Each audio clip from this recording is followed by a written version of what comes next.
और मुझे लगता है कि ये जो स्टेटमेंट्स जो मैं लिखवा रहा हूँ उसको याद करने की जरूरत नहीं है। आई होप कि तुम्हें समझ में भी आ रहा हो कि ये सब कैसे है। ठीक है। अगला लिखेंगे। इसमें से सिंगलेट कार्बिन में कितने अनपेयर्ड इलेक्ट्रॉन है? सिंगलेट कार्बिन में कितने अनपेयर्ड इलेक्ट्रॉन है? एक भी नहीं। अनपेयर्ड इलेक्ट्रॉन कहाँ है? दोनों पेयर्ड। तो इसका मैग्नेटिक मोमेंट कितना होगा? 0। √3 ना, 0 होगा। तो ये डायमैग्नेटिक होगा या पैरामैग्नेटिक? डायमैग्नेटिक। मैग्नेटिक फील्ड में स्लाइटली अट्रैक्ट होगा कि रिपेल होगा? स्लाइटली रिपेल होता है। डायमैग्नेटिक सब्सटेंस क्या होता है मालूम है ना? डायमैग्नेटिक सब्सटेंस मैग्नेटिक फील्ड में थोड़ा थोड़ा रिपेल होते हैं। पैरामैग्नेटिक वाले क्या होते हैं? थोड़ा थोड़ा अट्रैक्ट होते हैं। और फेरोमैग्नेटिक वाले बहुत ज़्यादा ही अट्रैक्ट होते हैं। जैसे मैग्नेट को देखा होगा, आयरन जो भी होता है। हाँ, आयरन मैग्नेट से अट्रैक्ट होता है, निकल भी अट्रैक्ट होता है, कोबाल्ट भी अट्रैक्ट होता है। ये सब अट्रैक्ट होते हैं मैग्नेटिक फील्ड में। तो ये जो सिंगलेट कार्बिन है ये पैरामैग्नेटिक है कि फेरोमैग्नेटिक है? डायमैग्नेटिक है। लिखो, these are diamagnetic in nature. Bracket में लिखेंगे new is equal to 0।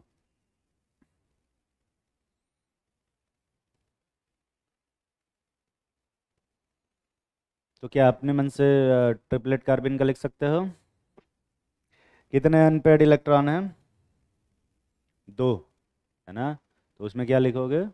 These are paramagnetic in nature, और ब्रैकेट में न्यू इज इक्वल टू कितना? √3, √8, है ना? हाँ, 2√2 या √8।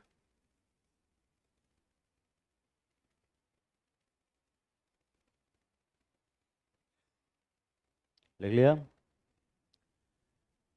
सिंगलेट कार्बिन में जो लोन पेयर है वो कौन से ऑर्बिटल में प्रेजेंट है? एस वाले में प्रेजेंट है कि पी वाले में प्रेजेंट? हाँ, sp2 वाले में प्रेजेंट है। दिख रहा है? लिखो, इलेक्ट्रॉन पेयर सिंगलेट वाले में लिखना, electron pair is present in, electron pair is present in sp2 hybrid orbital, sp2 hybrid orbital. तो सिंगलेट में क्या लिखोगे? सिंगलेट में कौन से ऑर्बिटल में इलेक्ट्रॉन है? sp में है कि sp2 में?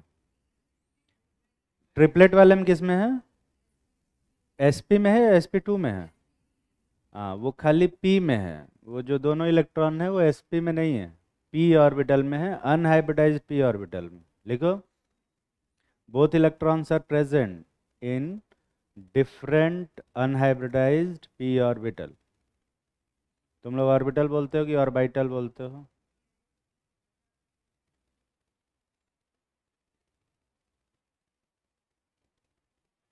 अब अपने मन से लिख लो। ऑन तो बोला ही नहीं मैंने। Both electrons are present in different unhybridized p orbital.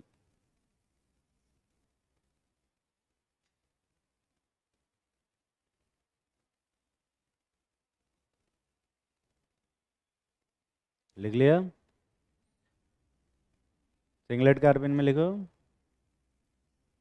अब ये वाली जो लाइन है ये अभी अभी उतना कुछ खास समझ में नहीं आएगी, इसलिए बस इसको लिख लेना, समझने की कोशिश मत करना। ठीक है? लिखो, singlet carbon gives sin addition, SYN, sin addition।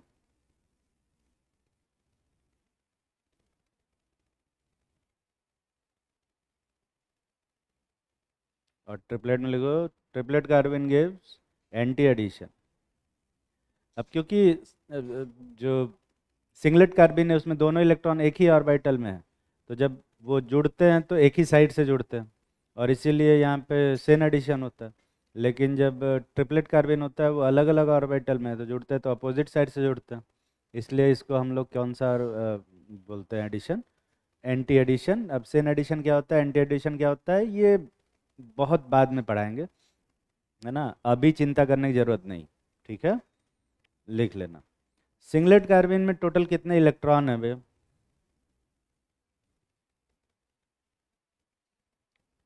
Singlet carbene में कार्बन के पास कितने इलेक्ट्रॉन है? 6। 2 बॉन्ड पेयर, दो एक लोन पेयर, तो टोटल इलेक्ट्रॉन कितने हो गए? 6। तो ये इलेक्ट्रॉन डेफिशिएंट है कि इलेक्ट्रॉन रिच? इलेक्ट्रॉन डेफिशिएंट है, तो ये इलेक्ट्रोफाइल बनेगा कि न्यूक्लियोफाइल? न्यूक्लियोफाइल। इलेक्ट्रॉन डेफिशिएंट है तो ये इलेक्ट्रॉन गेन करेगा कि लूज करेगा? जो इलेक्ट्रॉन गेन करता है वो इलेक्ट्रोफाइल बनता है कि न्यूक्लियोफाइल? अब कुछ नहीं बोल रहे, खाली फाइल बोल रहे हैं सब, है ना, उसमें पीछे हम फाइल बस बोल के खुश हो। तो ऐसा करेंगे, पहला लेक्चर ओपन करेंगे जीओसी का, जिसमें मैंने अटैकिंग स्पेसीज के बारे में बताया है, और उसमें इलेक्ट्रोफाइल और न्यूक्लियोफाइल दोनों की डेफिनेशन लिखवाई है। सभी लोग ओपन करें। देख गया? हाइब्रिडाइजेशन के जस्ट बाद पढ़ा, बॉन्ड फिजन के जस्ट बाद, बॉन्ड फिजन के जस्ट बाद होमोलिटिक हेटेरोलिटिक बॉन्ड फिजन पढ़ाया होगा, उसके जस्ट बाद ही अटैकिंग स्पेसीज के बारे में बताया होगा। और वहाँ पे दो टाइप के अटैकिंग स्पेसीज बताए थे, एक इलेक्ट्रोफाइल था और एक न्यूक्लियोफाइल। इलेक्ट्रोफाइल में क्या लिखा है, जो इलेक्ट्रॉन पेयर गेन करता है या जो डोनेट करता है? इलेक्ट्रॉन डेफिशिएंट स्पेसीज होगा। तो ये जो कंपाउंड है, ये इलेक्ट्रॉन डेफिशिएंट है कि इलेक्ट्रॉन रिच है? डेफिशिएंट है, तो इलेक्ट्रोफाइल बनेगा कि न्यूक्लियोफाइल? इलेक्ट्रोफाइल बने। अभी देखो इलेक्ट्रोफाइल की आवाज आ रही है। और इनके ऊपर चार्ज कैसा है, पॉजिटिव कि नेगेटिव है? तो इनके ऊपर कोई चार्ज नहीं है, ध्यान से देखो। तो ये एक न्यूट्रल इलेक्ट्रोफाइल बनते हैं। ठीक है, दोनों ही। तो अगर इलेक्ट्रॉन डेफिशिएंट है तो डोनेटिंग ग्रुप इसकी स्टेबिलिटी को बढ़ाएंगे या विड्रॉइंग ग्रुप पे? डोनेटिंग ग्रुप इसकी स्टेबिलिटी को बढ़ाएंगे। लिखो, electron donating group increase the stability of singlet carbene.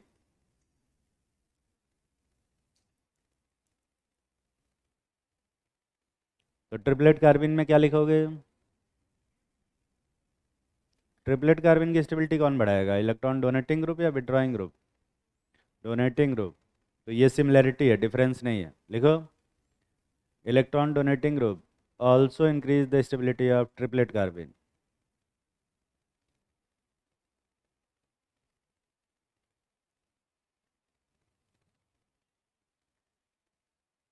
ठीक है, अब बस यहाँ से वो जो दोनों कॉलम है बंद कर देना, उसके नीचे लिखना है। एक बात बताओ, इन दोनों में से कौन ज़्यादा स्टेबल होगा? सिंगलेट वाला ज़्यादा स्टेबल होगा या ट्रिपलेट वाला ज़्यादा स्टेबल होगा? सोच लो बढ़िया से, 1 मिनट का टाइम है। विद लॉजिक सोच के, विद रीजन बताना है कि सिंगलेट वाला ज़्यादा स्टेबल होगा या ट्रिपलेट वाला।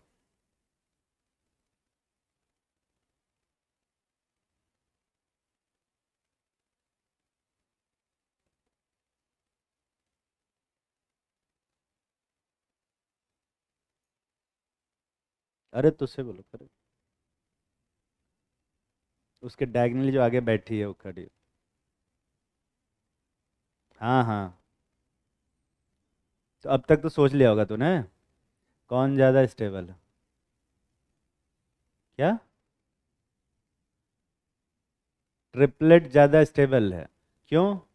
वो नहीं सोचा, तो पहले तू आंसर सोचते उसके बाद रीजन सोचते नहीं? मुझे लगता है उल्टा करना चाहिए।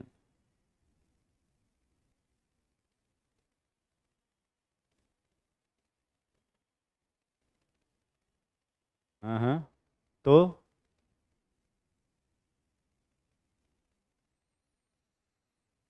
बैठ जा बैठ जा।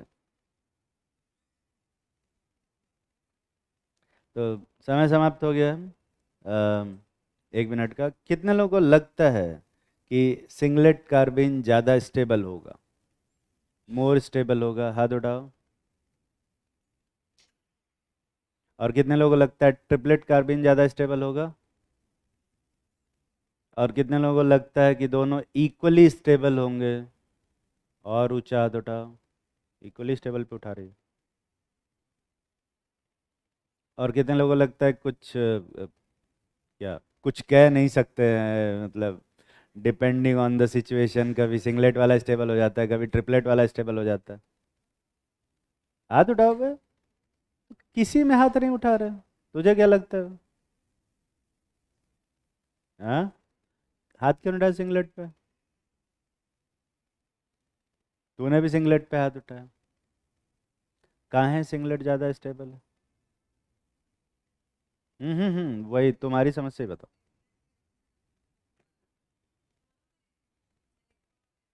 हम्म हम्म हम्म। और पेयर्ड इलेक्ट्रॉन ज़्यादा स्टेबल होते हैं नहीं?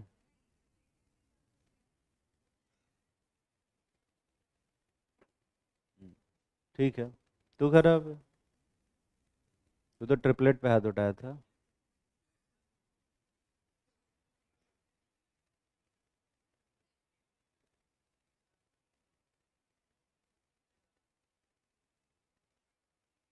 हंस रूल का वायलेशन है टाइप नहीं?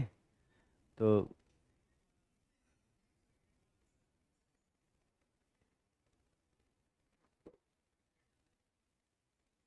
ये अलग अलग फिलिंग क्यों करते हैं? जब किसी डीजनरेट ऑर्बिटल में इलेक्ट्रॉनों फिलिंग करते हैं तो सब में एक एक इलेक्ट्रॉन भरते हैं, फिर बाद में पेयरिंग करते हैं। ये पेयरिंग अवॉइड क्यों करते हैं हम लोग?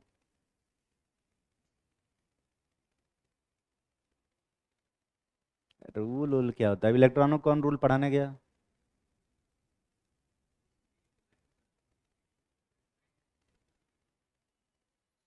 ठीक है, बैठ जाओ।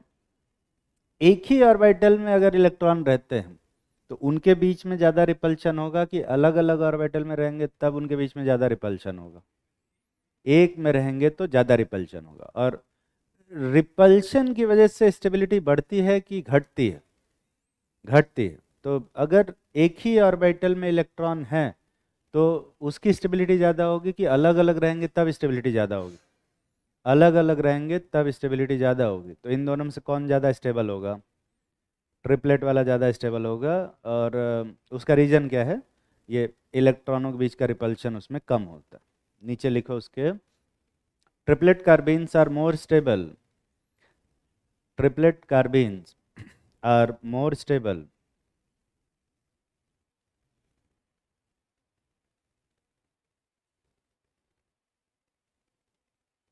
than singlet carbene.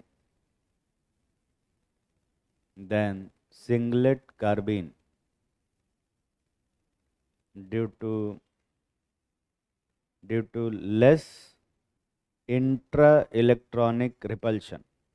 Intra-electronic repulsion.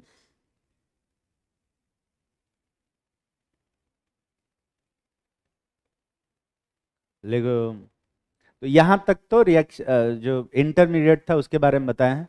आज की क्लास बहुत ज़्यादा ही इम्पोर्टेंट है। और आज की क्लास में डिसाइड होगा। आज की क्लास अगर तुम्हें समझ में आ जाती है तो जो पूरी ऑर्गेनिक केमिस्ट्री है उसका कॉन्सेप्ट पूरा तुम्हें क्लियर हो जाएगा, अगर आज की क्लास तुम्हें समझ में आती है तो। हालांकि आज की क्लास में कुछ खास पढ़ाऊंगा नहीं मैं, छोटी छोटी बातें हैं, इन्फॉर्मेशन है, वो ही दूंगा, है ना। पर आज की क्लास अगर तुम समझ लेते हो तो ऑर्गेनिक केमिस्ट्री की जो नेक्स्ट क्लासेज हैं उसमें कभी भी तुमको इसके लिए परेशान नहीं होना पड़ेगा कि मेजर प्रोडक्ट कौन सा होगा। ठीक है। केमिकल काइनेमेटिक्स पढ़ा, काइनेटिक्स पढ़ाया मैंने? केमिकल काइनेटिक्स पढ़ाया कि नहीं पढ़ाया? ठीक। ठीक। उसका थोड़ा सा यूज होगा, ज़्यादा परेशान होने वाली बात नहीं। पढ़ाएंगे। लिखो। Reaction mechanism. इसमें अपने को चार तरह की रिएक्शंस के बारे में पढ़ना है ना। एडिशन रिएक्शन है, सब्स्टिट्यूशन रिएक्शन है, फिर एलिमिनेशन रिएक्शन है, रीअरेंजमेंट है, और एक पेरीसाइक्लिक रिएक्शन है। हालांकि मुझे ये समझ में नहीं आता है ये पेरीसाइक्लिक रिएक्शंस को कहाँ पढ़ाया जाए, तो मुझे समझ में नहीं आया, तो इसीलिए मैंने यहीं पे डाल दिया। ये आगे भी पढ़ाया जाता है, तो यहीं पे पेरीसाइक्लिक डाला। जिसमें एक डाइल सेल्डर करके रिएक्शन सुना होगा तुमने, डाइल सेल्डर रिएक्शन नाम? कोई बात।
लिख लिया होगा।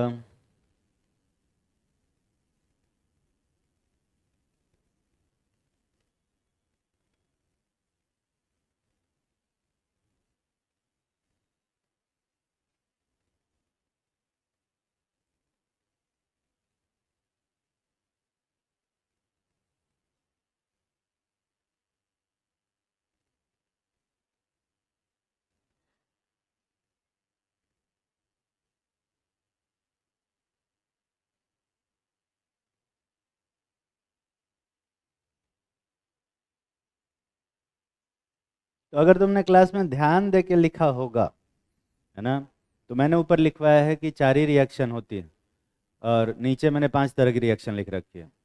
अगर ध्यान से लिख रहे होगे तो तभी ये तुम्हें नोटिस हुआ होगा, वरना लोग तो छाप के बैठे होंगे, वो 4 ऊपर लिख के नीचे 5 रिएक्शन लिख रहे होंगे, है ना। और मुझे लगता था कि कोई ना कोई तो टोकेगा ही कि 4 लिख के और नीचे 5 क्यों लिखवाया। तो मैं तुम्हें बता दूं, यहाँ पे 4 ही रिएक्शन लिखी हुई है, एक रीअरेंजमेंट लिखा हुआ है। अब जो रीअरेंजमेंट है वो रिएक्शन की कैटेगरी में नहीं आता है, वो उसको मैं रीअरेंजमेंट ही बोलता हूँ। रीअरेंजमेंट रिएक्शन नहीं लिखा है, वो रीअरेंजमेंट। अब रीअरेंजमेंट को रीअरेंजमेंट रिएक्शन क्यों नहीं बोलते हैं, वो जब रीअरेंजमेंट पढ़ेंगे तब बताएंगे। तो टेक्निकली अपने को 4 ही तरह की रिएक्शन पढ़नी है और एक प्रोसेस पढ़ना है, पूरी रिएक्शन मैकेनिज्म, ठीक है। डिटेल से नहीं पढ़ा रहे हैं, क्योंकि डिटेल से रिस्पेक्टिव चैप्टर में ही पढ़ाएंगे, नहीं तो जीओसी काफ़ी बड़ा हो जाएगा, और जीओसी ख़त्म होने के बाद फिर बाकी चैप्टर में कुछ खास बचेगा नहीं। तो ये जो पोर्शन है जीओसी का, इसको उठा के अलग अलग चैप्टर में रखा गया है ताकि वहीं पढ़ाया जाए, ठीक है। डिटेल में सब वहीं पढ़ाया जाएगा। इसी चैप्टर में सारा पढ़ा दूंगा, तो फिर ये चैप्टर ही 20-25 लेक्चर का हो जाएगा। और हाँ, 20 हो गया क्या? आज 20 क्लास हो गई है।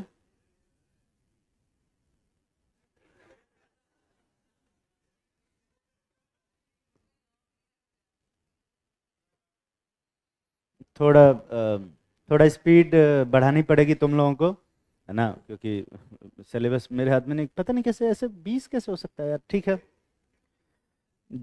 हाँ, ज़्यादा टाइम तुम लोगों ने रेजोनेंस में ज़्यादा टाइम लगा दिया होगा, क्योंकि रेजोनेंस पढ़ाने के बाद फिर मुझे पता चला कि रेजोनेटिंग स्ट्रक्चर बनाने नहीं आता, तो फिर मैंने जानबूझ के फिर सबके रेजोनेटिंग स्ट्रक्चर बनवाया सबसे बैठ के, है ना, एलकेजी के बच्चों की तरह।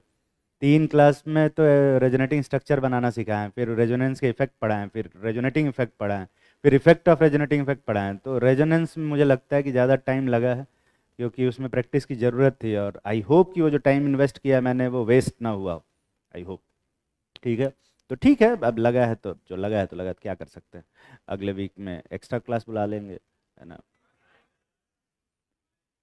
इस वीक में अभी कल ही 2 क्लास है मेरी, तो मैं बोल देता हूँ, मेरी 6 क्लास लगती है, 8 क्लास लग जाएगी, कोई दिक्कत नहीं है। मॉर्निंग में अभी आजकल फ्री रह रहा हूँ, क्योंकि वो पास आउट बैच का सिलेबस हो गया, तो अब मॉर्निंग खाली रहता है, तो ज़्यादातर लोग सरप्राइज होते हैं कि जल्दी क्यों आ जाते हैं, क्योंकि इससे पहले मेरी कोई क्लास ही नहीं रहती, तो मैं खाली बैठा रहता हूँ, मैं परेशान रहता हूँ कि मुझे जाना है क्लास में। तो जैसे ही 12 बजता है तुरंत पहुँच जाता हूँ। और अरे, तो अब उससे पहले क्या होता था कि 10 बजे से मेरी क्लास होती थी, तो 12 बजे तक मैं क्लास लिया, उसके बाद बच्चे बैठ के डाउट पूछ रहे हैं, है ना। हाँ, हाँ, हाँ, फिर बाहर भी जाता हूँ मैं। तो उसमें काफ़ी सारी चीज़ें जो है, बहुत सारे, अरे नहीं, ऑफिशियल वर्क होता है यार, वो दुनिया भर के उसमें, ऑफिस के अंदर। हाँ, हाँ। तो इस वजह से थोड़ा सा लेट हो जाता है, पर क्योंकि अब मॉर्निंग में मैं भी फ्री हूँ, आने वाले 10-15 दिन तक ऑलमोस्ट। तो इस 10-15 दिन में तुम लोगों के बैच में थोड़ी सी क्लासेस मेरी एक्स्ट्रा लगेंगी, और पॉसिबिलिटी है कि किसी दिन संडे वगैरह के दिन तुमको एक्स्ट्रा बुला के पढ़ाऊँ। पूछ नहीं रहा हूँ, बता रहा हूँ कि बुलाऊँ कि नहीं बुलाऊँ, ये तो पूछा नहीं मैंने। तुम लोग की अभी तक एक भी एक्स्ट्रा क्लास लिया मैंने संडे को? संडे नहीं लिया मैंने क्लास। अरे वो एक्स्ट्रा क्लास नहीं, वो रेगुलर क्लास थी। अब यही सब टाइम वेस्ट की वजह से 20 क्लास हो गया। ठीक है। क्या? क्या बोला है वो? भीड़ में से काहे बोलते हो यार, सामने आके बोलो ना। बच्चों को टाइम नहीं है संडे को? अपने बच्चों को, एक ही बेटी है मेरी।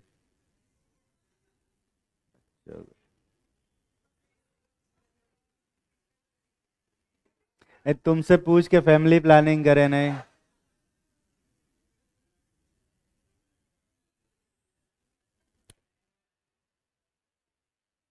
अब हम तुम्हारे पापा जितने नहीं ना हैं। हमारे पास और भी काम होते हैं।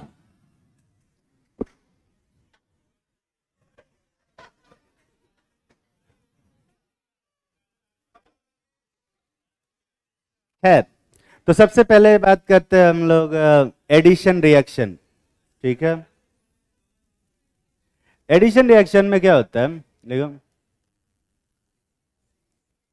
जैसे कोई कंपाउंड है, एक कंपाउंड ऐसा जो हाइड्रोजन के साथ रिएक्ट करके जैसे इथीन है, हाइड्रोजन के साथ रिएक्ट कर रहा है, तो क्या बनाएगा फिर? दोनों ही हाइड्रोजन यहाँ पे जुड़ जाते, दिख रहा है ना, और इथेन का फॉर्मेशन होता है। तो हाइड्रोजन का बॉन्ड टूटता है, दोनों जगह एक एक हाइड्रोजन जुड़ेंगे, तो कुल मिला के दो मॉलिक्यूल आपस में रिएक्ट करके क्या बना रहे हैं हम? एक मॉलिक्यूल का फॉर्मेशन कर रहे हैं। इसको ही हम लोग कौन सी रिएक्शन बोलते हैं? एडिशन रिएक्शन बोलते हैं। ठीक है, लिखो। The chemical reaction in which two compounds react to form one single compound are called addition reaction। Example में वही लिख लेना, उसको मैंने वहां लिखा दिया।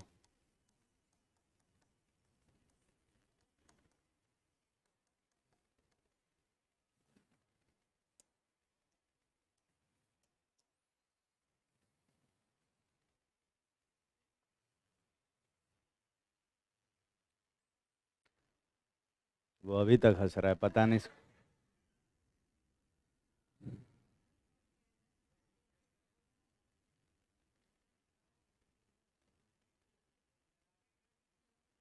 क्या?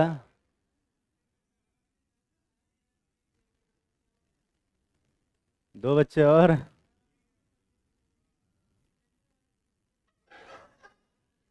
अच्छा वो, अरे नहीं यार, क्या बात कर। मैंने कहा ना, मैं तुम्हारे पिताजी जैसा नहीं हूँ।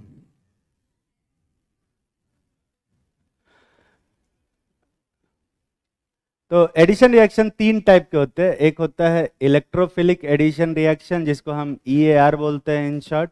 न्यूक्लियोफिलिक एडिशन रिएक्शन, जिसको NAR बोलते हैं। और फ्री रेडिकल एडिशन रिएक्शन, जिसको FAR बोलते हैं। फार नहीं पढ़ेंगे और ER नहीं पढ़ेंगे। ठीक है।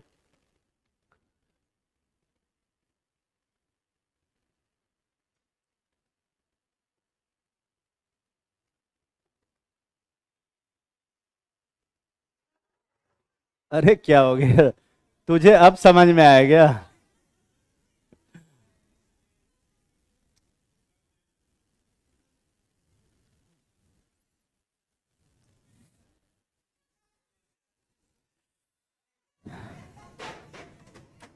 अरे क्या हो गया, क्या बोल, क्या बेंच काहे पीट रहा है भाई?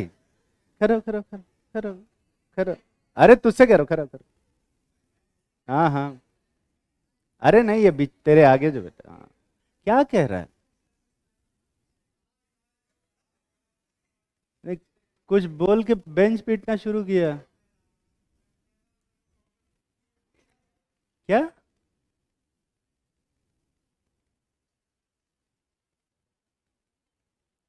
पता नहीं क्या बोल रहे हैं सब। देखो फिर बोला ना कुछ उसने। हाँ तू करो।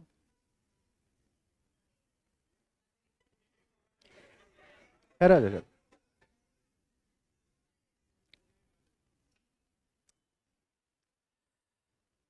अम,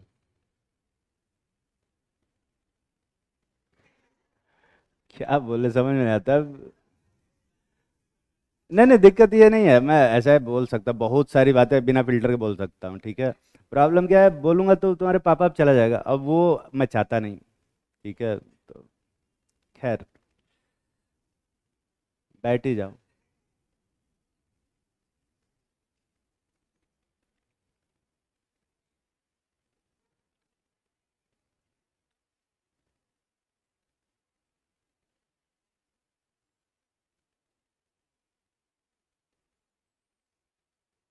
वैसे इसमें गलती तो तुम्हारे पापा की ही है, पर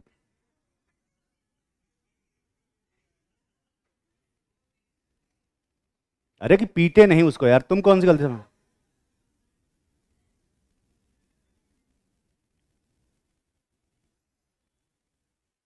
लिख लिए?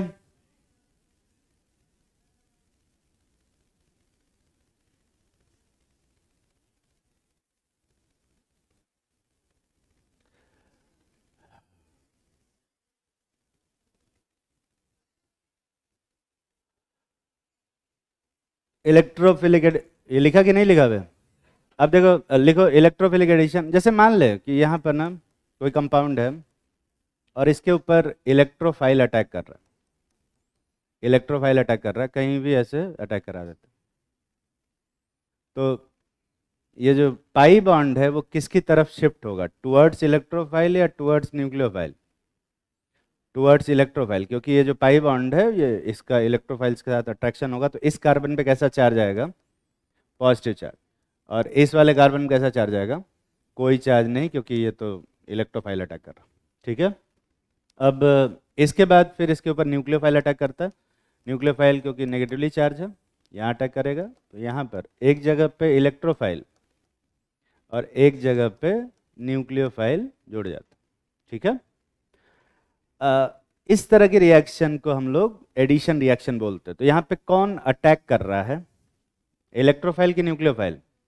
दोनों ही अटैक कर रहे हैं, पर पहले कौन अटैक कर रहा है, इलेक्ट्रोफाइल। और ये पहला वाला जो स्टेप होता है ये थोड़ा स्लो होता है, और ये दूसरा वाला रिएक्शन ये फास्ट होता है। ये पता कैसे चलता है, एक्सपेरिमेंट से पता चलता है, कुछ कॉमन सेंस यूज करके भी पता कर सकते हैं। क्योंकि यहाँ पर इलेक्ट्रोफाइल अटैक कर रहा है और बॉन्ड टूट रहा है, तो बॉन्ड टूटने में एनर्जी एब्जॉर्ब होगी, और यहाँ पे सीधा बॉन्ड बन रहा है, तो बॉन्ड बनने में एनर्जी रिलीज होती है। तो बॉन्ड टूटने वाला जो प्रोसेस होता है most of the time slow रहता है, क्योंकि उसमें एनर्जी एब्जॉर्ब होती है, तो उसकी एक्टिवेशन एनर्जी ज़्यादा होगी, रेट ऑफ रिएक्शन उसी से डिटरमाइन होती है। अब तुमने पढ़ा होगा कि जो स्लोवेस्ट स्टेप होता है वही कौन सा स्टेप बनता है, रेट डिटरमाइनिंग स्टेप बनता है, और ओवरऑल रिएक्शन के रेट को वही रेट डिटरमाइनिंग स्टेप गवर्न करता है एक तरह से। ठीक है। तो इलेक्ट्रोफाइल का अटैक वाला ही स्टेप इसमें क्या है, रेट डिटरमाइनिंग स्टेप है, इसलिए हम इसको कौन सा एडिशन रिएक्शन बोलते हैं, इलेक्ट्रोफिलिक एडिशन रिएक्शन बोलते हैं। ठीक है। लिखो इलेक्ट्रोफिलिक एडिशन रिएक्शन।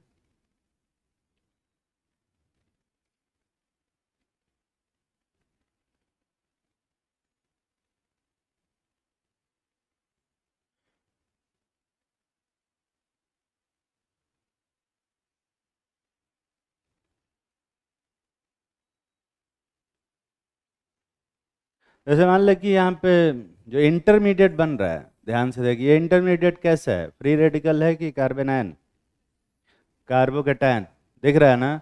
और कार्बोकैटायन अगर स्टेबल बनेगा, कार्बोकैटायन अगर स्टेबल बन रहा है तो इजीली बनेगा कि मुश्किल से बनेगा, अरे इजीली बनेगा कि मुश्किल से इजीली बनेगा। ठीक है। तो जल्दी से बनेगा कि धीरे धीरे बनेगा, जल्दी से, तो ये वाली रिएक्शन क्या हो जाएगी, फास्ट।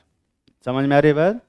अच्छा, क्योंकि ये स्टेबल है, अगर अगर मान ले कि ये स्टेबल हो जाता है तो जल्दी से रिएक्ट करेगा कि धीरे धीरे रिएक्ट करेगा, धीरे धीरे रिएक्ट करेगा, तो इस वाले स्टेप का रिएक्शन का रेट क्या हो जाएगा, स्लो। तो पहले वाले रिएक्शन की रेट फास्ट हो गई और दूसरे वाले रिएक्शन की रेट क्या हो गई, स्लो, तो ओवरऑल रिएक्शन की रेट क्या हो जाएगी, फास्ट या स्लो है? एक मिनट। तो कितने लोगों को लगता है कि इस कंडीशन में ओवरऑल रिएक्शन की रेट फास्ट हो जाएगी, ऊंचा हाथ उठाओ। कितने लोगों को लगता है कि इस कंडीशन में ओवरऑल रिएक्शन की रेट स्लो हो जाएगी? और कितने लोगों को लगता है कि इस कंडीशन में ओवरऑल रिएक्शन की रेट, क्योंकि एक फास्ट और एक स्लो हो रही है, तो ओवरऑल रिएक्शन की रेट सेम ही बनी रहेगी, कांस्टेंट बनी रहेगी? तो कितने लोगों को लगता है कि कुछ कह नहीं सकते हैं, ये स्लो वाला कितना स्लो हो रहा है और फास्ट वाला कितना स्लो हो रहा है उसके ऊपर डिपेंड करेगा, ये अमाउंट ऑफ स्लो और फास्ट पे डिपेंड करेगा? अरे तो किसी पे तो हाथ उठाओ। ठीक। तो क्योंकि ओवरऑल रिएक्शन का जो रेट होता है वो किससे डिटरमाइन होता है, स्लोवेस्ट स्टेप से डिटरमाइन होता है, और स्लोवेस्ट वाला स्टेप क्या हुआ है, फास्ट हुआ है, इसलिए ओवरऑल रिएक्शन की रेट भी क्या हो जाएगी, फास्ट हो जाएगी, है ना। तो उन्होंने केमिकल काइनेटिक्स पढ़ा है कि नहीं पढ़ा? अबे पढ़ा है कि नहीं पढ़ा? चलो बता डिस्कस करते हैं। केमिकल काइनेटिक्स में मैंने एक चीज़ बताया था, मान लो कि इस तरह का एक एग्जाम्पल लिया था। ये एक पानी का रिजर्वायर है और इससे पाइप लगा के किसी शहर में ऐसे पानी पहुंचा रहे, ठीक है। और यहाँ पे दो मोटर लगा है, एक मोटर लगा है 100 लीटर पर आवर की स्पीड से और एक मोटर लगाए हैं 1000 लीटर पर आवर की स्पीड से पानी सप्लाई कर रहा है। तो शहर में पानी की सप्लाई कैसे होगी? 1100 या 900? 100 लीटर पर आवर की स्पीड से पानी की सप्लाई होगी। क्यों होगा बे? क्योंकि स्लोवेस्ट वाला मोटर डिसाइड करेगा कि शहर में पानी कैसा पहुंचेगा, ठीक है। पहला वाला मोटर कि दूसरा वाला मोटर पे? स्लोवेस्ट वाला, ठीक है। क्योंकि अगर अगर ये एक जीरो यहाँ लगा दूंगा तो अब किससे डिसाइड होगा बे? इससे 100 मीटर से डिसाइड होगा, ठीक है। पर मान ले कि मैं पानी का रेट बढ़ाना चाहता हूँ और इसको 2000 लीटर पर आवर की स्पीड से कर दिया। अब किस रेट से पानी सप्लाई होगी? अभी भी 100 के ही रेट से डिसाइड होगा, ठीक है। पर मैं मान लो कि इसको 200 कर दिया तो अब किससे जाएगा? 200 से।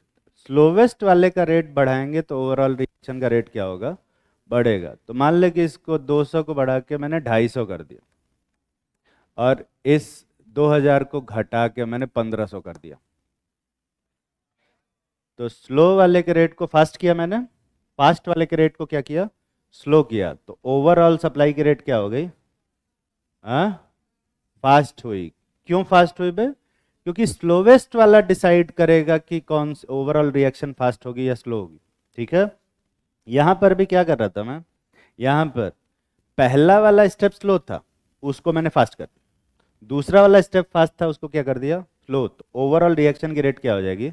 फास्ट, क्योंकि ये डिसाइड करेगा कि रिएक्शन फास्ट होगी या स्लो। समझ में आ रही है बात? केमिकल काइनेटिक्स पढ़ा है मैंने, हाँ।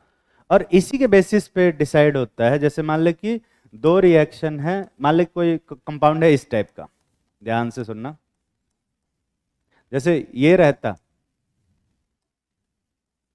अगर सिमेट्रिकल एल्कीन है और इलेक्ट्रोफाइल अटैक कर रहा है तो यहाँ अटैक कराओ या यहाँ अटैक कराओ, दोनों एक ही बात है कि अलग अलग है।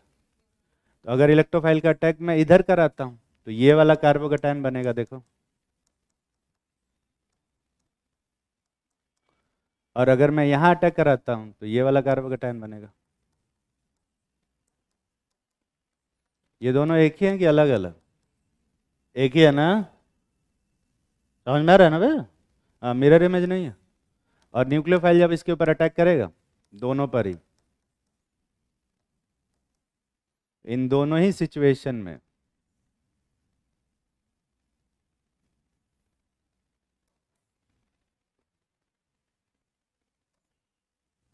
यहाँ न्यूक्लियोफाइल जुड़ेगा और यहाँ पे न्यूक्लियोफाइल जुड़ेगा और ये दोनों सेम प्रोडक्ट, ठीक है। अब दिख रहा है ना? पर मान ले कि मैं यहाँ पे प्रोडक्ट चेंज कर दूँ, कंपाउंड चेंज कर दूँ, यहाँ CH3 लगा, अनसिमेट्रिकल एल्कीन लिया, तो इन सभी जगह पे यहाँ पे क्या लगेगा? CH3। क्या ये दोनों कंपाउंड भी एक ही हैं कि अलग अलग है? चेक करके देख, वो दोनों एक ही हैं कि अलग अलग? वो भी नहीं पता कर पा रहे हैं, अलग हैं, दिख रहा है ना? ठीक, क्योंकि ये जो दोनों इंटरमीडिएट बने हैं वो क्या है? अलग अलग। इंटरमीडिएट अलग अलग दिख रहे हैं। ये भी कार्बोकैटायन है पर ये प्राइमरी वाला है, ये कार्बोकैटायन है, ये सेकेंडरी वाला, ठीक है। तो पैरेलल में दो रिएक्शन हो रही है, इसमें से कौन सा कार्बोकैटायन ज्यादा स्टेबल? क्या कार्बोकैटायन की स्टेबिलिटी के लिए मैंने कुछ रूल पढ़ाया है? अरे पढ़ाया ना? उस हिसाब से सबसे पहले क्या देखोगे? एरोमेटिसिटी। एरोमेटिक है कोई इसमें से? Anti aromatic? रेजोनेंस हो रहा है? नहीं। तो अब सीधा क्या देखोगे? Hyper conjugation. और हाइपर कंजुगेशन मैंने लिखवाया है, अल्फा हाइड्रोजन बढ़ने से कार्बोकैटायन की स्टेबिलिटी क्या होती है? बढ़ती है। ऊपर वाले में कितने अल्फा हाइड्रोजन है? 5, ठीक है। और नीचे वाले में कितने अल्फा हाइड्रोजन है? 1। कौन ज्यादा स्टेबल है? ऊपर वाला, दिख रहा है? तो कौन जल्दी बनेगा? ऊपर वाला। तो कौन से रिएक्शन का पहला वाला रेट फास्ट होगा? ऊपर वाले का ये फास्ट होगा, दिख रहा है? और ये नीचे वाले का थोड़ा सा क्या होगा? स्लो। पर सेकंड वाला स्टेप इसका क्या होगा? स्लो। और इसका क्या होगा? फास्ट।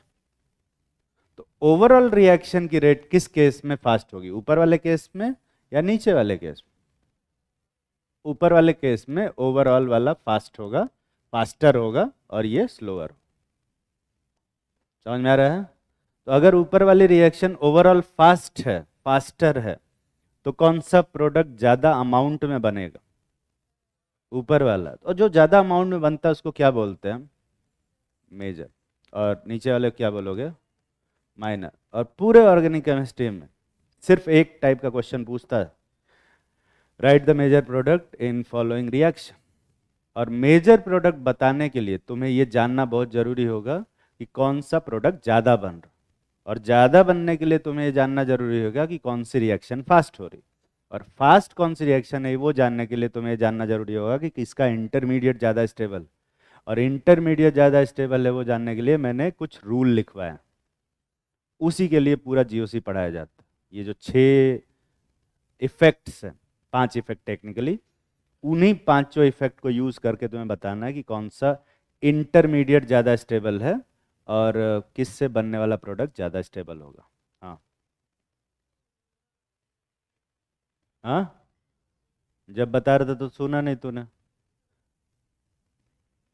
तो मैंने बताया कि पहले वाले में बॉन्ड टूट रहा है और दूसरे वाले में बॉन्ड बन रहा है। बॉन्ड टूटते टाइम में एनर्जी देना पड़ता है, ठीक है? और जब बॉन्ड टूटेगा तो एनर्जी देंगे तो उस प्रोसेस की एक्टिवेशन एनर्जी बढ़ जाएगी। अरे बॉन्ड तोड़ोगे तो बाहर से एनर्जी दोगे ना, और बाहर से एनर्जी देंगे तो एक्टिवेशन एनर्जी ज़्यादा हो जाएगी। बैठ जाओ। वैसे एग्जैक्टली ये एक रफ आइडिया है बताने का, पर इसके अलावा बहुत सारे और तरीके होते हैं, उससे बताया जाता है। आने वाले समय में धीरे धीरे बताएंगे, ठीक है? ज़्यादातर एक्सपेरिमेंटली होता है, केमिकल काइनेटिक्स से डिसाइड करते हैं, ठीक है? तो कार्बोकैटायन जिस केस में ज़्यादा स्टेबल होगा, इस वाले रिएक्शन में कार्बोकैटायन जब ज़्यादा स्टेबल होगा तो ओवरऑल रिएक्शन की रेट क्या हो जाएगी? फास्ट हो जाएगी। समझ में आ रही है बात? लिखो। When an electrophile attack first followed by nucleophile in an addition reaction, it is called क्या? Electrophilic addition reaction. मैं शॉर्ट फॉर्म लिखा हूँ EAR, तुम कान नहीं समझोगे इसको, इसको इलेक्ट्रोफिलिक एडिशन रिएक्शन ही समझोगे। जितने भी अनसेचुरेटेड हाइड्रोकार्बन्स होते हैं, अनसेचुरेटेड हाइड्रोकार्बन मतलब डबल बॉन्ड की ट्रिपल बॉन्ड पे दोनों, तो एल्कीन और एल्काइन जितने भी आएंगे उन सब में ये इलेक्ट्रोफिलिक एडिशन रिएक्शन देखने को मिलेगा, ठीक है? और जब मैं हाइड्रोकार्बन में एल्कीन और एल्केन पढ़ाऊंगा तब मैं तुम्हें बताऊंगा इस रिएक्शन के बारे में और डिटेल में, ठीक है? अभी खाली नाम पढ़ा रहे हैं, सिर्फ पढ़ा रहे हैं कि क्या क्या पढ़ना है। अगला है ईयर में sorry, step involving attack of electrophile is slowest step, hence it is rate determining step. RDS बोलते हैं इसको, आरडीएक्स नहीं, आरडीएस, ठीक है? तो जिसमें इलेक्ट्रोफाइल अटैक करता है वही वाला स्टेप रेट डिटरमाइनिंग स्टेप होता है, अभी जस्ट बताया मैंने। कार्बोकैटायन इस रिएक्शन में क्या है? रिएक्शन इंटरमीडिएट है, और उसी कार्बोकैटायन की स्टेबिलिटी रेट ऑफ रिएक्शन को क्या करती है? बढ़ाती। ये सब अभी समझाया ना बे, उसी को अंग्रेजी में लिखवाया, छाप लो। इसमें किसी को कोई डाउट है? किसी को भी?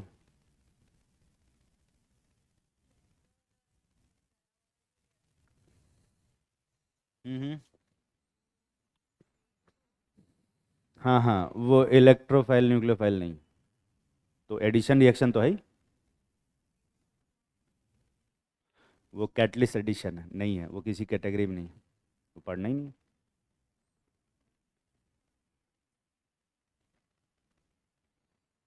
छाप लिया होगा, जल्दी छापो।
छाप लिया।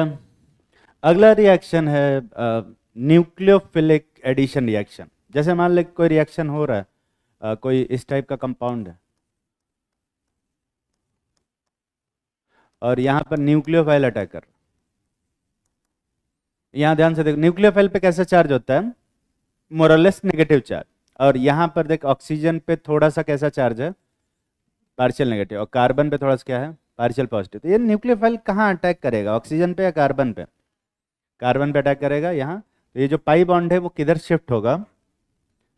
ऑक्सीजन की तरफ। ठीक है, तो ऐसे में यहाँ पर इसको थोड़ा सा डिफरेंट तरीके से बनाना चाहिए था मुझे, क्योंकि ये sp2 हाइब्रिडाइज्ड है तो इसको मैं 120 डिग्री पर ही बना रहा हूँ। ठीक है, ऐसी सिचुएशन में अब ये कंपाउंड ऐसा हो जाएगा, O पे माइनस, Nu और H।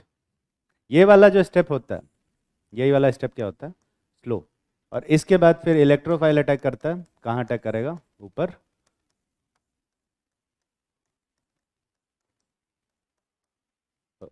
न्यूक्लियोफाइल।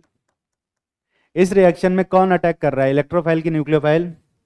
दोनों। पहले कौन अटैक कर रहा है? न्यूक्लियोफाइल। स्लोवेस्ट स्टेप पे कौन अटैक कर रहा है? न्यूक्लियोफाइल। इसलिए इस रिएक्शन को किस तरह का एडिशन रिएक्शन बोलेंगे? न्यूक्लियोफिलिक एडिशन रिएक्शन बोलेंगे। और इंटरमीडिएट के नाम पे यहाँ पे क्या बन रहा है? कार्बन आयन नहीं बन रहा है, ऑक्सीजन पेन आयन। ठीक है, तो ये कोई कार्बन आयन नहीं है, कार्बोकैटायन नहीं है, फ्री रेडिकल नहीं है, कार्बीन भी नहीं है। ठीक है, यहाँ क्या बन रहा है? ऑक्सीजन पे नेगेटिव चार्ज। और ऑक्सीजन पे नेगेटिव चार्ज की स्टेबिलिटी का मैंने कोई ऑर्डर नहीं लिखवाया। लिखवाया गया? तो इस रिएक्शन की रेट को फास्ट अगर करना होगा, बढ़ाना होगा, तो क्या चीज़ है जो इस रिएक्शन की रेट को फास्ट कर सकती है? न्यूक्लियोफाइल की पावर। बिल्कुल, न्यूक्लियोफाइल अगर स्ट्रांग होगा तो तेजी से अटैक करेगा, रिएक्शन की रेट क्या हो जाएगी? फास्ट हो जाएगी। और कुछ जो इस रेट ऑफ रिएक्शन को अफेक्ट कर सकता है? वो है स्टेरिक हिंड्रेंस। यहाँ हाइड्रोजन दिख रहा है। अगर इस हाइड्रोजन की जगह पे मैं कोई बल्कि ग्रुप लगा दूँ, कोई भी ग्रुप जो कि थोड़ा बड़ा, तो न्यूक्लियोफाइल को यहाँ अटैक करने में क्या होगा बे? दिक्कत होगा। तो अगर यहाँ बड़ा ग्रुप लगा रहेगा तो न्यूक्लियोफाइल तेजी से अटैक करेगा कि धीरे धीरे? और धीरे धीरे जब अटैक करेगा तो जो रेट डिटरमाइनिंग स्टेप है वो क्या हो जाएगा? स्लो। तो ओवरऑल रिएक्शन की रेट क्या हो जाएगी? स्लो हो जाएगी। समझ में आ रही बात? लिखो, न्यूक्लियोफिलिक एडिशन रिएक्शन। तो इस रिएक्शन के हिसाब से जब एक न्यूक्लियोफाइल अटैक करता है पहले, followed by an electrophile in a polar multiple bond. Polar multiple bond होना जरूरी है न्यूक्लियोफाइल के अटैक के लिए। नॉन पोलर मल्टीपल बॉन्ड पे न्यूक्लियोफाइल अटैक नहीं करते। ठीक, इस रिएक्शन को हम क्या बोलते हैं? Nucleophilic addition reaction. मैं शॉर्ट फॉर्म में NaR लिख रहा हूं, तुम मत लिखना NaR। ठीक है, तुम न्यूक्लियोफिलिक एडिशन रिएक्शन लिखना। जितने भी कार्बोनिल कंपाउंड, कार्बोनिल कंपाउंड का मतलब क्या होता है? एसिड और एसिड डेरिवेटिव या एल्डिहाइड की एल्डिहाइड कीटोन में। कार्बोनिल कंपाउंड मतलब जिसमें CO ग्रुप प्रेजेंट हो। जिसमें भी CO ग्रुप प्रेजेंट होगा वो सब के सब न्यूक्लियोफिलिक एडिशन रिएक्शन देंगे। ठीक है, तो एसिड, एसिड डेरिवेटिव और एल्डिहाइड और कीटोन, ये सब के सब न्यूक्लियोफिलिक एडिशन रिएक्शन देते हैं। और जब मैं ये चैप्टर पढ़ाऊंगा तो मैं एल्डिहाइड और कीटोन और एसिड डेरिवेटिव, तो मैं दिखाऊंगा कि न्यूक्लियोफिलिक एडिशन रिएक्शन कैसे होता है एग्जैक्टली exactly। तो यहाँ पर मैंने सिर्फ NU माइनस लिखा था, एक्चुअल में वहाँ पर न्यूक्लियोफाइल का प्रॉपर अटैक करा के दिखाया जाएगा। ठीक है, यहाँ पर कौन सा स्टेप स्लो स्टेप है? ये न्यूक्लियोफाइल का जो अटैक वाला स्टेप है वही स्लो स्टेप है। तो यहाँ कोई कार्बोकैटायन कार्बन आयन टाइप का नहीं बन रहा है, इसलिए जो रेट को डिटरमाइन करेगा वो स्टेरिक हिंड्रेंस ही डिटरमाइन करेगा। और स्टेरिक हिंड्रेंस तो आई होप कि तुम पढ़े हो। पढ़े हो ना बे? छाप लो।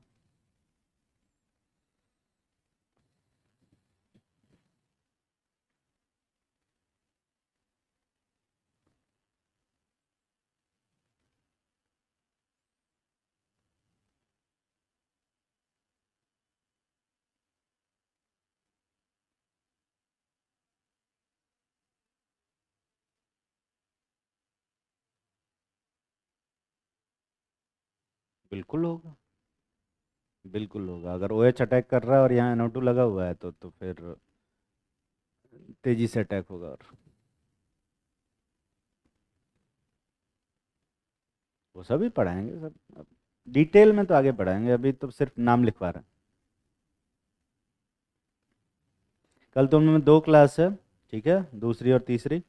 तो कल आई होप कि ऑलमोस्ट GOC ख़त्म हो जाएगा, और उसके बाद टॉटोमेरिन पढ़ाएंगे, ठीक है, क्योंकि टॉटोमेरिन बोला मैंने GOC के बाद पढ़ाने के लिए। एक क्लास लगेगा टॉटोमेरिन पढ़ाने में, आई होप कि एक क्लास लगे। अगर थोड़ा फास्ट लिखोगे तो एक क्लास में हो जाएगा, नहीं तो फिर 2 क्लास लगेगी। हाइड्रोकार्बन में ऑलमोस्ट 10 क्लास लगती है। अ, तुम लोग थोड़ा स्लो पढ़ते हो तो हो सकता है थोड़ा ज़्यादा लग जाए, बट 10 से ज़्यादा लगने का कोई सेंस बनता नहीं है। पर यकीन मानो जितना टाइम GOC और हाइड्रोकार्बन में लगेगा, एग्जैक्टली उससे थोड़ा सा कम time rest of organic chemistry में लगेगा। तो alkyl halide aryl halide, alcohol phenol ether, aldehyde ketone, acid, acid derivative, amines, सब कुछ उतना ही टाइम लेंगे जितना कि ये 2 चैप्टर ले रहे हैं, GOC और हाइड्रोकार्बन, ठीक है, क्योंकि इसमें मैं ज़्यादा पढ़ा रहा हूँ।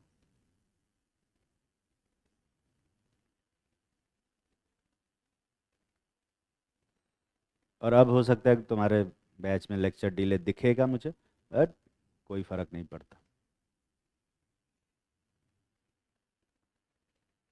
वो कवर हो जाएगा। और जिनको अभी लगता है कि सिलेबस नहीं हो पाएगा टाइम से, थोड़ा और पहले ख़त्म किया जाए तो, या मैं कुछ नहीं कर सकता अभी पहले बोल के कोई सेंस बनता है नहीं। सिलेबस हर साल ख़त्म होता है, इस साल भी टाइम पे ख़त्म होगा।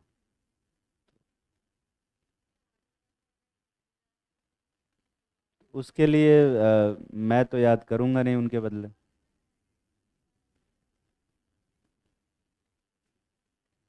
मैं खाली तुझे तो पढ़ाने आया नहीं हूँ। तो अगर ज़्यादातर लोग क्लास में याद नहीं आता है पुराना वाला, तो एज अ टीचर मेरी जिम्मेदारी बनती है कि मैं वो पिछला वाला रिवाइज कराऊँ, ठीक है।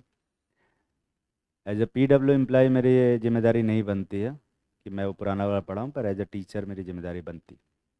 तो मैं अपने लिए पढ़ा रहा हूँ, तुम्हारे लिए पढ़ा भी नहीं रहा मैं। ढंग से नहीं पढ़ाऊँगा तो मुझे रात में नींद नहीं आती है, और इसीलिए मेरी नींद बहुत ज़रूरी है तुम्हारे करियर से।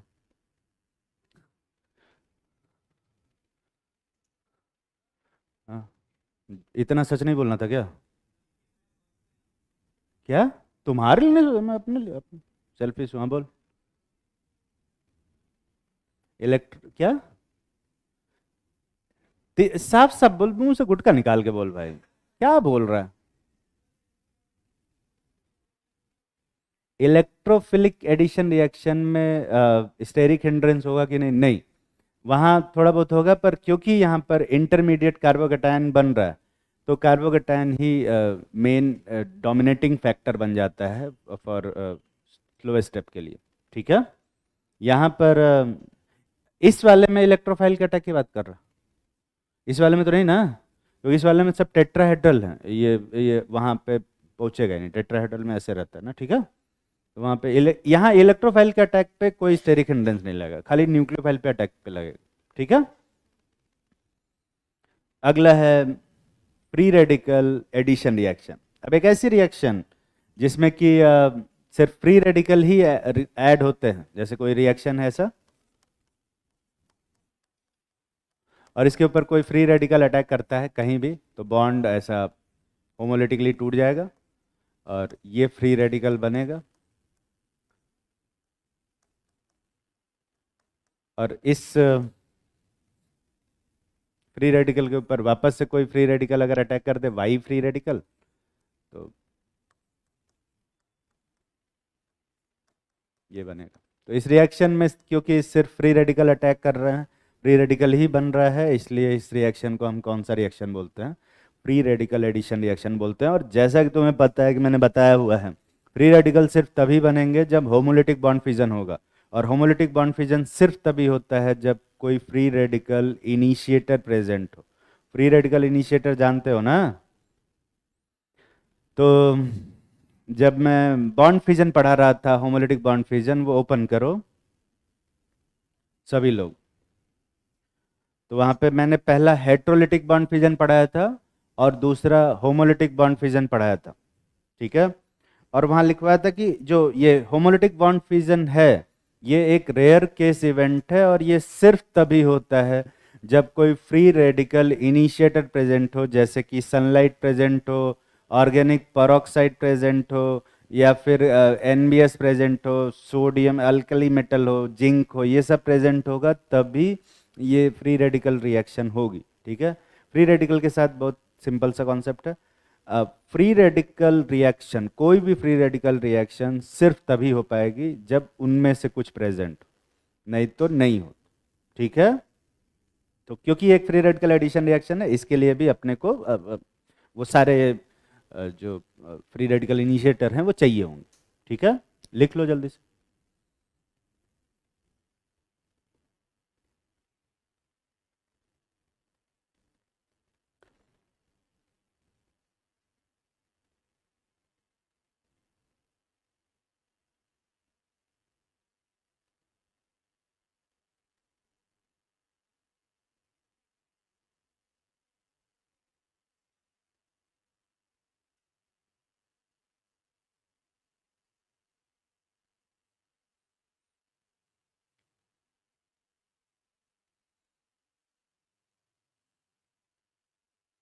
देखो, जीओसी में सिलेबस स्लो होने का रीज़न जो है वो मेन तुम्हें मैं बता देता हूँ। उसका रीज़न मैं नहीं हूँ कि मैं स्लो पढ़ा रहा हूँ। मैं जीओसी मैंने 8 क्लासेज में भी ख़त्म किए हैं, 10 क्लासेज में भी ख़त्म किए हैं, तुम्हारे में 20 भी लग रहा है।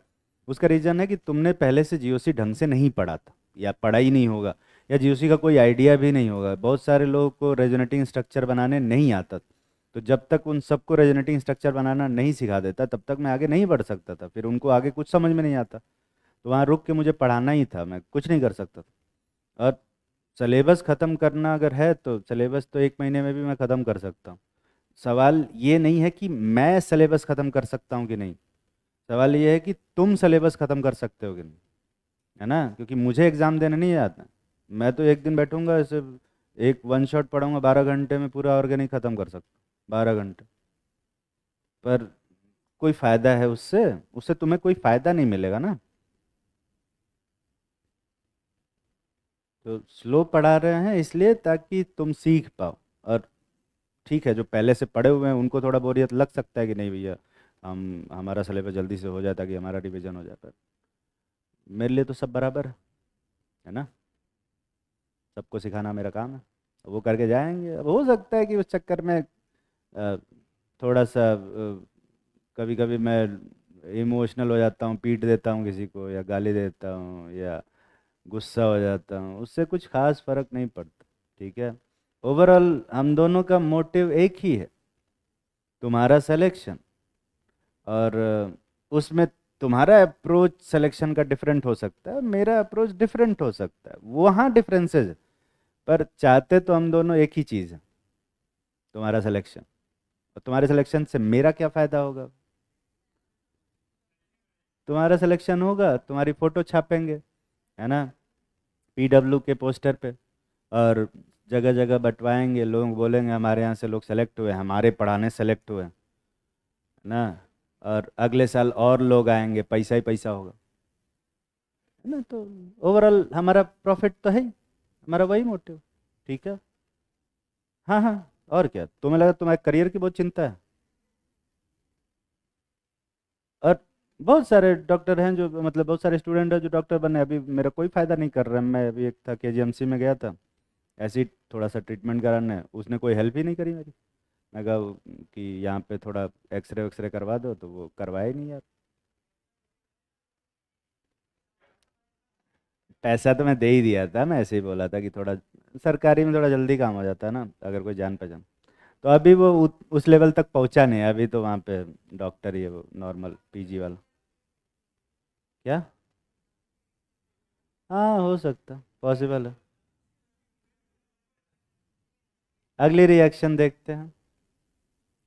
तो ओवरऑल कहने का मतलब ये है कि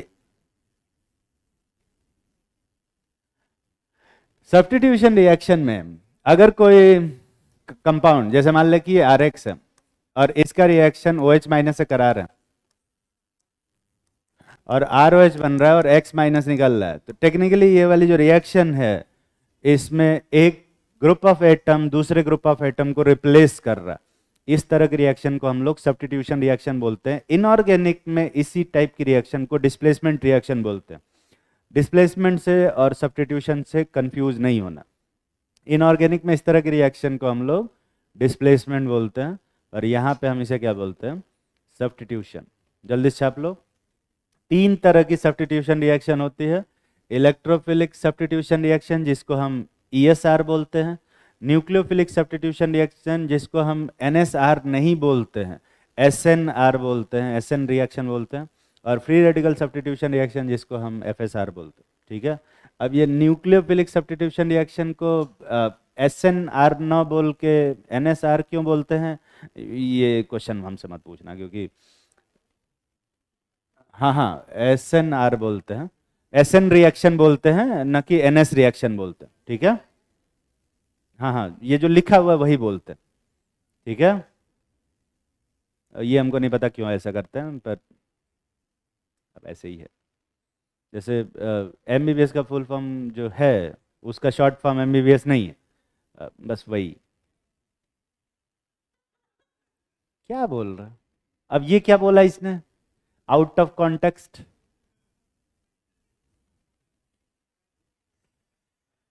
कौन बोला है, वही वही ना, तू ही बोल रहा ना। अच्छा, ये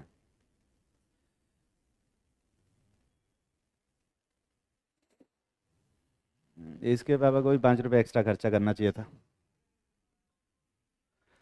खैर,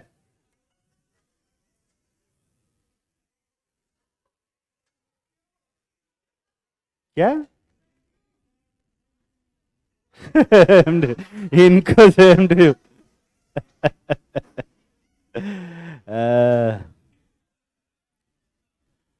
बढ़िया। तो एसन रिएक्शन देखते हैं। अरे क्या हुआ, तू उसको जोक समझा रही है, जरूरत नहीं है।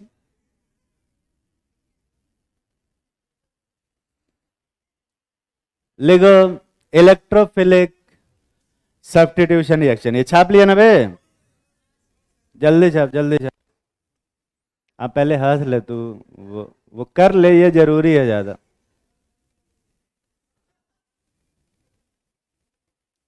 तो लोगों को मेरे जोक ज्यादा ही समझ में आता है क्या, वो कुछ है वो एकदम रुक ही नहीं रहे हैं।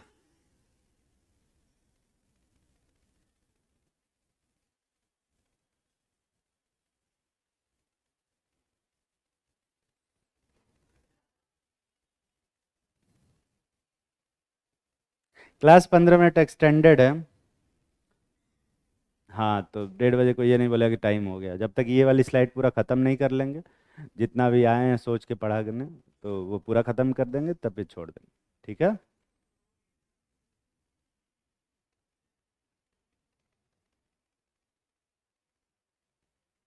लिख लिया।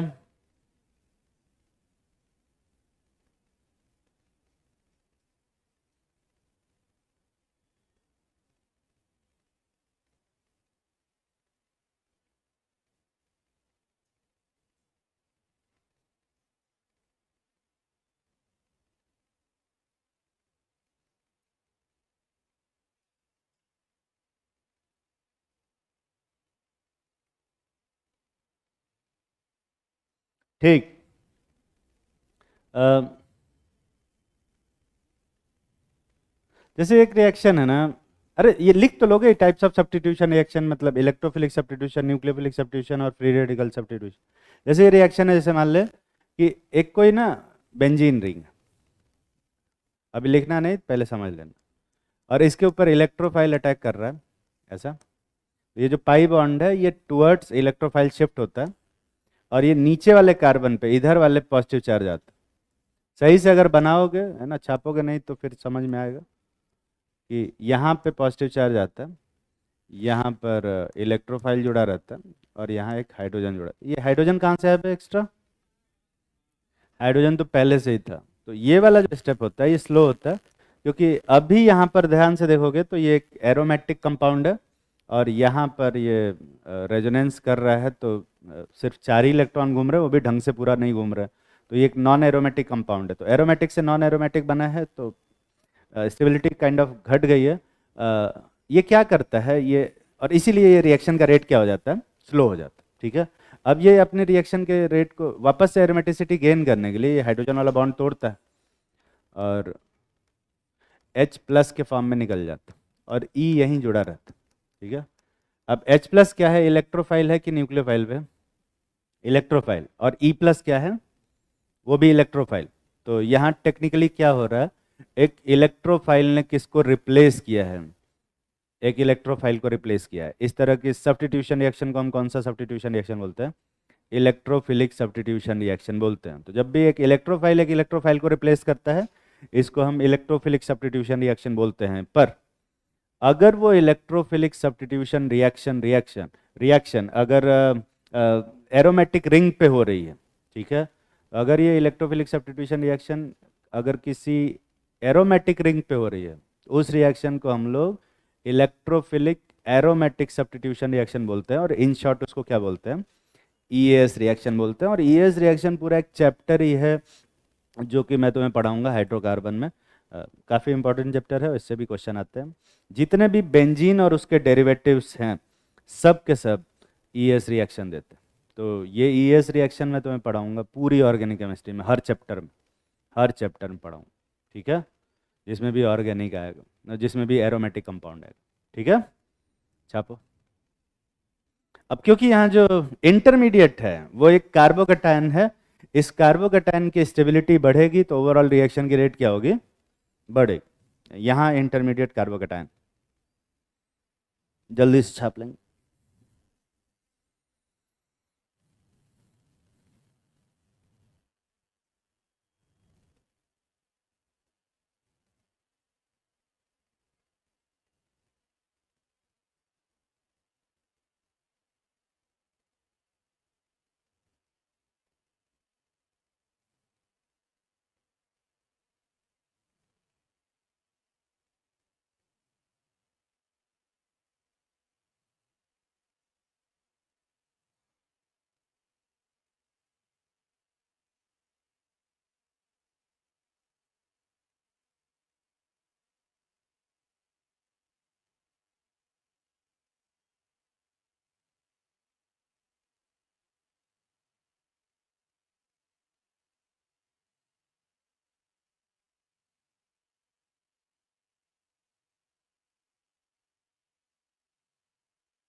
छाप लिया होगा।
अगला लिखो, न्यूक्लियोफिलिक सब्स्टिट्यूशन रिएक्शन। अगर कोई इलेक्ट्रोफाइल किसी इलेक्ट्रोफाइल को रिप्लेस करता है इन अ सब्स्टिट्यूशन रिएक्शन, तो उसको हम इलेक्ट्रोफिलिक सब्स्टिट्यूशन रिएक्शन बोलेंगे। अगर कोई न्यूक्लियोफाइल किसी न्यूक्लियोफाइल को रिप्लेस करेगा तो उसको क्या बोलेंगे भाई? Nucleophilic substitution reaction. सेम वैसे ही है ना, जैसे एक रिएक्शन दिखवाया था, यही वाली रिएक्शन, जब NU माइनस अटैक कर रहा है और RNU बन रहा है और X माइनस रिप्लेस हो रहा है, तो एक न्यूक्लियोफाइल ने एक न्यूक्लियोफाइल को रिप्लेस किया, इसको हम न्यूक्लियोफिलिक सब्स्टिट्यूशन रिएक्शन बोलेंगे। और जितनी भी एल्काइल हैलाइड होते हैं, जितने भी एल्काइल हैलाइड होते हैं, एल्काइल हैलाइड मतलब alkyl fluoride, alkyl chloride, alkyl bromide, ये पढ़ाएंगे, एक चैप्टर ही है पूरा। उसमें न्यूक्लियोफिलिक सब्स्टिट्यूशन रिएक्शन के बारे में डिटेल से पढ़ाएंगे, अभी सिर्फ नाम पढ़ा रहा है। हाँ, अगर ये nucleophilic substitution reaction aromatic ring पे होगा तो उस रिएक्शन को हम लोग न्यूक्लियोफिलिक एरोमेटिक सब्स्टिट्यूशन रिएक्शन बोलेंगे, और उसका शॉर्ट फॉर्म ये होता है SNAR रिएक्शन बोलते हैं। अब SN रिएक्शन जो होती है वो बहुत सारे टाइप की होती है, SN1 होती है, SN2, SNI होता है, SN डैश होता है। ये सब क्या होता है, इस सब के बारे में डिटेल से पढ़ेंगे उसी चैप्टर में, जिस चैप्टर में इसको पढ़ाया जाएगा। कौन से चैप्टर में? Alkyl halide. ठीक, जल्दी से छापेंगे।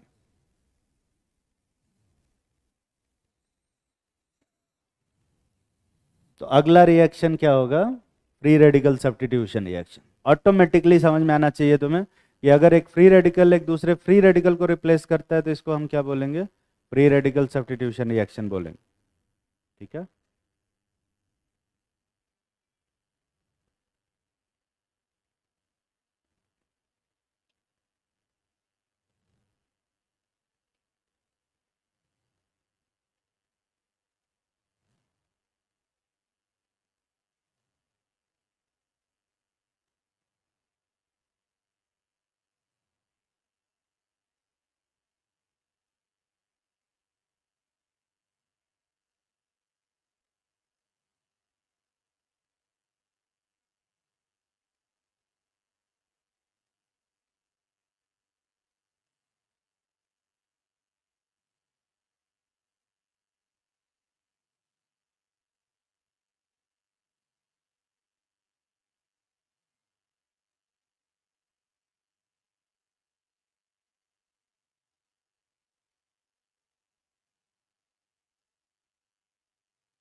लिख लिया?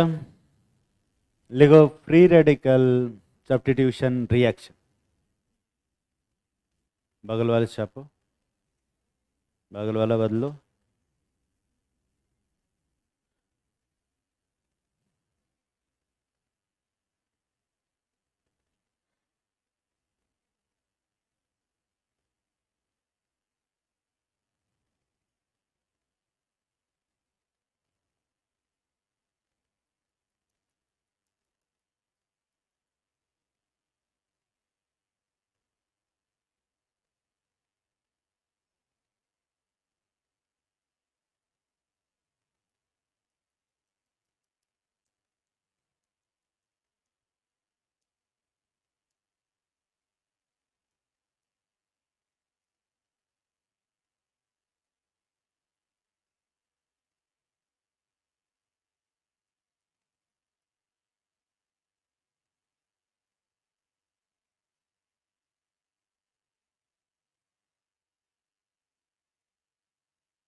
लिख लिया?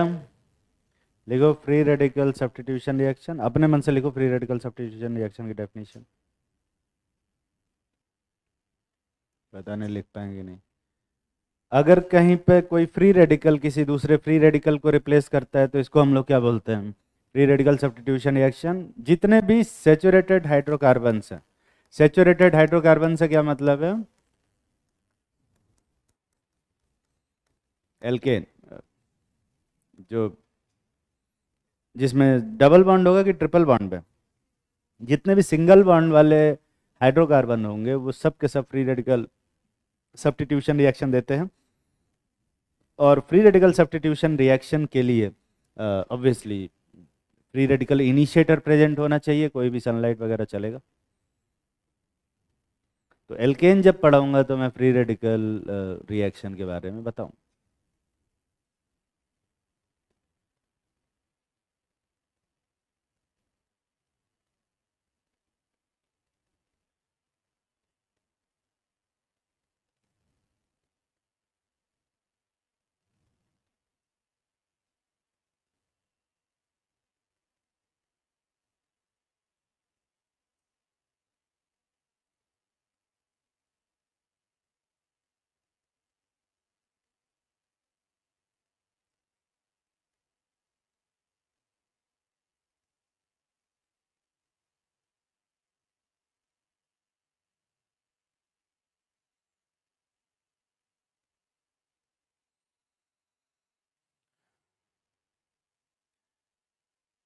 नेक्स्ट रिएक्शन है एलिमिनेशन रिएक्शन।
लिख लिया?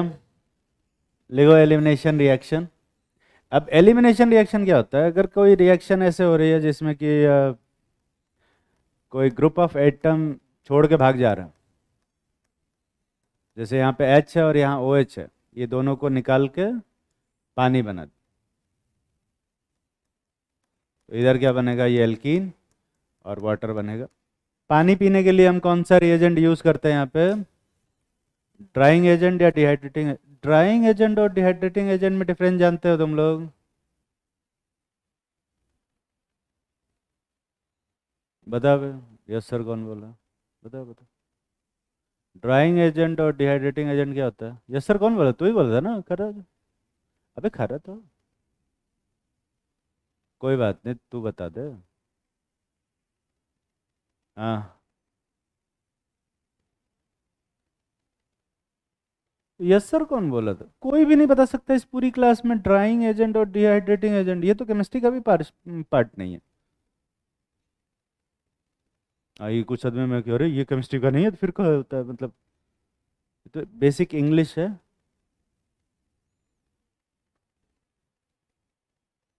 ड्राइंग एजेंट और डिहाइड्रेटिंग एजेंट।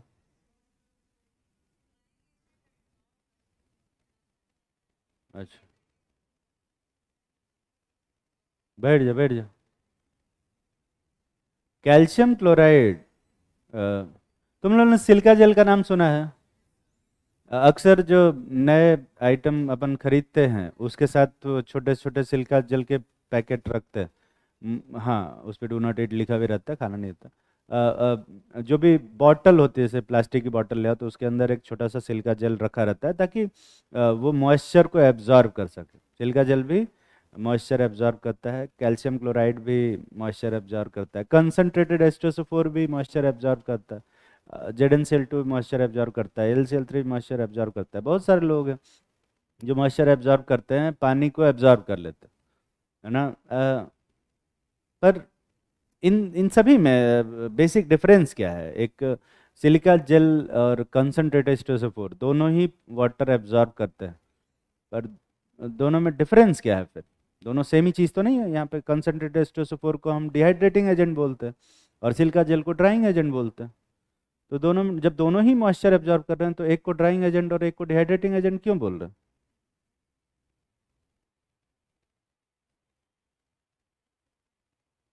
तो ठीक है, अब किसी को कुछ नहीं पता तो फिर मैं क्या ही बताऊंगा अभी, जाना अपना पता करना। ठीक है। खैर, अब मैं इस रिएक्शन की बात करता हूँ फिलहाल, तो मैं ड्राइंग एजेंट और डिहाइड्रेटिंग एजेंट पढ़ाने नहीं आया हूँ। पढ़ लेना अपने से, कहीं से खोज खोज लेना कुछ तो, नेट का सही इस्तेमाल करो। ठीक है। अब इसमें भी हंस रहे हैं यार, पता नहीं नेट का कौन सा इस्तेमाल कर रहे हैं ये, उस पे हंस देते हैं। मैं तो, ये तो जोक भी नहीं था।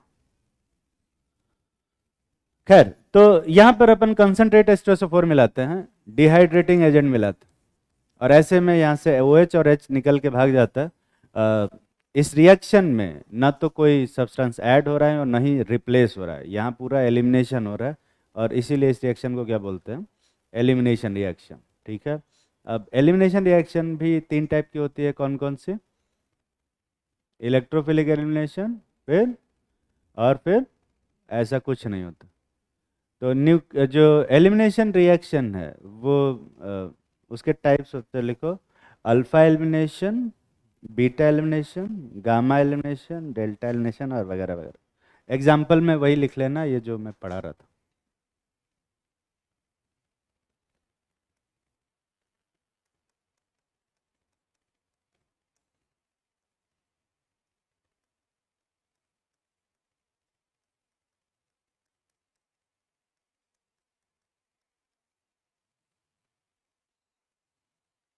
अब ये अल्फा एलिमिनेशन क्या होता है, बीटा एलिमिनेशन क्या होता है, गामा एलिमिनेशन क्या होता है, इन सब के बारे में अभी बता देते।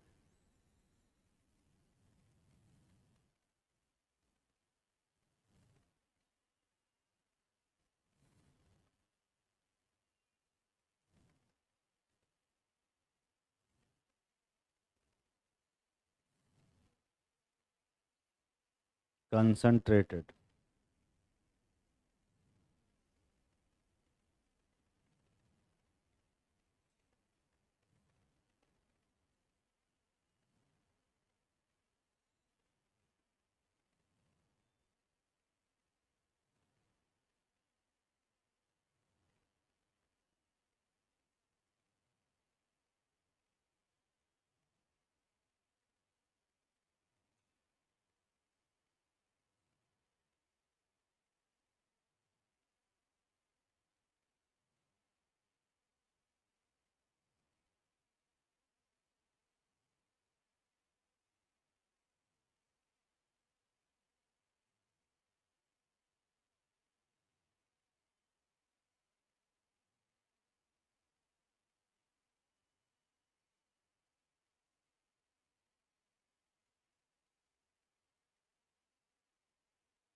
कर लिया?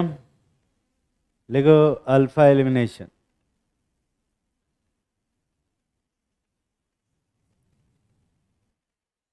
देखो, इफ बोथ एटम्स और ग्रुप, इफ बोथ एटम और group are removed from same atom, ये लिख के लाया हूँ कि नहीं लाया हूँ मैं? नहीं।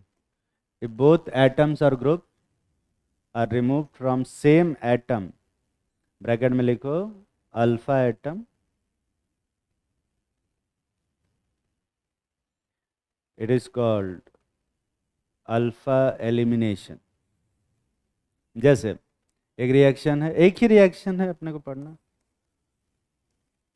ये कार्बन है, यहाँ हाइड्रोजन लगा हुआ है, यहाँ Cl लगा हुआ है, यहाँ भी Cl लगा हुआ है, यहाँ भी Cl लगा हुआ है, और इसको मैं NaOH के प्रेजेंस में या KOH के प्रेजेंस में हीट कर रहा हूँ, तो यहाँ से Cl निकलता है और यहाँ से H निकलता है।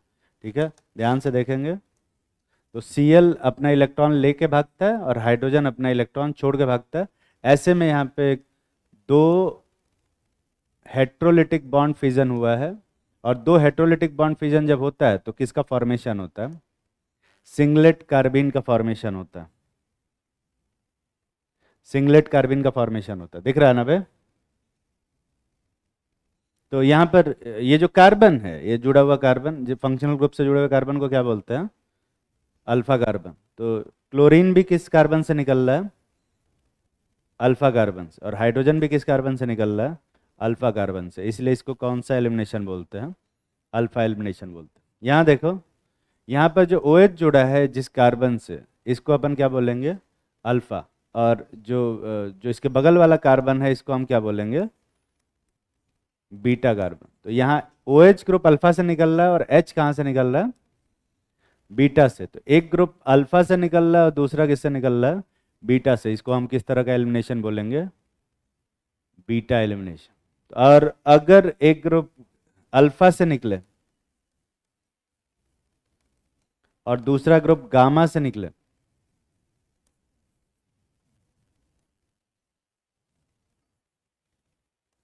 तो यहाँ से Cl निकला, यहाँ से Cl निकला, तो ये देखिए अल्फा कार्बन है, ये बीटा और ये गामा। तो एक Cl अल्फा से निकल रहा है और दूसरा बीटा से, इसको हम लोग क्या बोलते हैं? Gamma elimination. तो अगर एक अल्फा से निकलता है और एक डेल्टा से निकलता है तो उसको क्या बोलेंगे? Delta elimination.